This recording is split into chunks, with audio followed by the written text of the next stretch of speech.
Hi, and welcome to On the Shelves at ACPL. Today we are continuing our series on the new books on our new bookshelf, and this group and the next group actually are going to be our literary fiction books. So let's get started.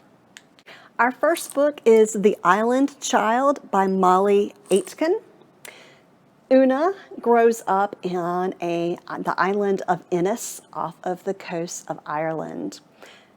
Some people love living on this island and growing up there, staying there, getting married, dying there. Others see it as a cage, and Una is one of those who wants to escape. She does, but many years later, her daughter gets into some trouble, and Una finds herself trying to find her daughter who has vanished and having to confront her past and her life on the island. Our next book is Crooked Hallelujah by Kelli Jo Ford. This is the story of 4 generations of Cherokee women. 15-year-old Justine finds herself pregnant, much to the dismay of her mother and grandmother. She has her daughter, Rainey, and moves to Texas to escape from what she sees as the stifling influences of both her family and the people on the reservation in Oklahoma.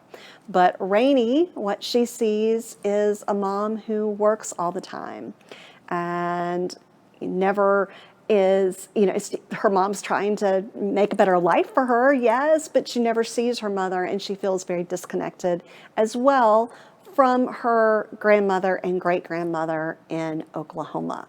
This is a book that both feels connected to the times of the 1970s and 80s where it is set, but also is a timeless story of families and especially daughters leaving the nest and trying to make it on their own.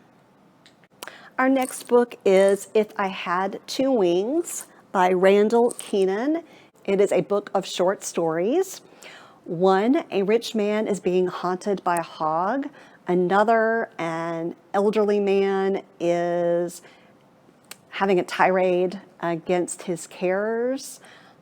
And in another, Howard Hughes is trying to find the woman who cooked him butter beans many years ago. The stories are both funny as well as meaningful and affecting to readers, especially readers who are familiar with the North Carolina scenes. Our next book is The Anthill by Julianne Pachico. Lena has come back to her childhood home of Columbia from England. She immigrated years ago because her family moved and now has come back and is excited to reunite with her childhood friend who is running a daycare called The Anthill in the city where she grew up. But when she looks around, the city has totally changed. Her friend Maddie doesn't seem interested in actually reconnecting with her, and there are things that are very unsettling. There are scratches inside of closet doors. There are sightings of a child with sharp, pointy teeth.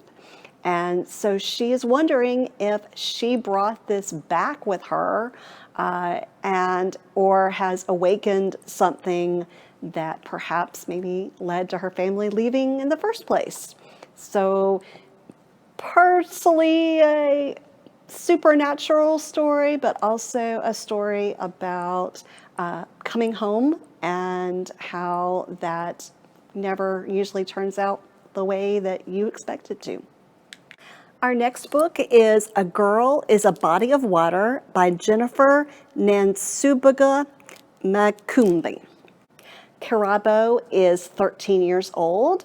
She has been raised by her village, her grandmother, her aunts and uncles, her cousins, other women in the village, but she has never known her mother.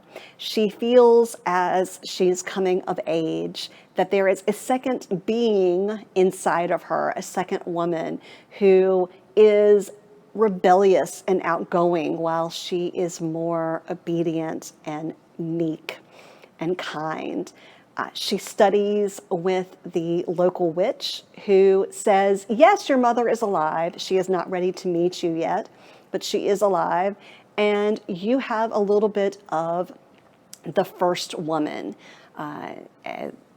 of their folkloric first woman of many, many, many, many generations ago. This book is full of Ugandan folklore, as well as talking about women's power and the draw of family and the draw to know from where we come. Our next book is Migrations by Charlotte McConaghy. In Migrations, Franny Stone is obsessed with birds and their migration patterns. She is watching our world fall apart in a way, and different species are dying out. She wants to study the last group of Arctic terns. They are in Greenland and they are getting ready to migrate south, and she wants to follow them. She convinces a captain and his crew to take her on. But as unopened letters accumulate, as things that perhaps are a little bit strange keep happening, the crew starts to question whether her quest is one that is going to lead them to disaster, if something bad is going to happen because she is on board. Our next book is Adrienne Geffel by David Hajdu. It is a fictional memoir of a singer named Adrianne who, because of a neurological condition, creates music that is transcending, that is the pure expression of music and of emotion. But then after creating this music, Adrienne disappears. And so this is a fictional memoir of this rock musician legend, and would be a fascinating read for someone who loves music, and certainly shows a great amount of imagination to create this person and this world and share her story. And our last book in this group is Crossings by Alex Landragin. This book can be read in one of two ways. One is just straight through, and the second is to read it each story separately, so skipping to every third chapter, because there are 3 different stories. So the premise of the book is that a man is asked to bind this story, but not to look at it. And he goes to deliver it and finds that the person who he was supposed to give it to has been murdered. And so against her wishes, he decides to read it, and he finds that there are 3 stories. The first is a ghost story by Charles Baudelaire. The second is a noir romance set in Paris right before the Nazis occupied the city.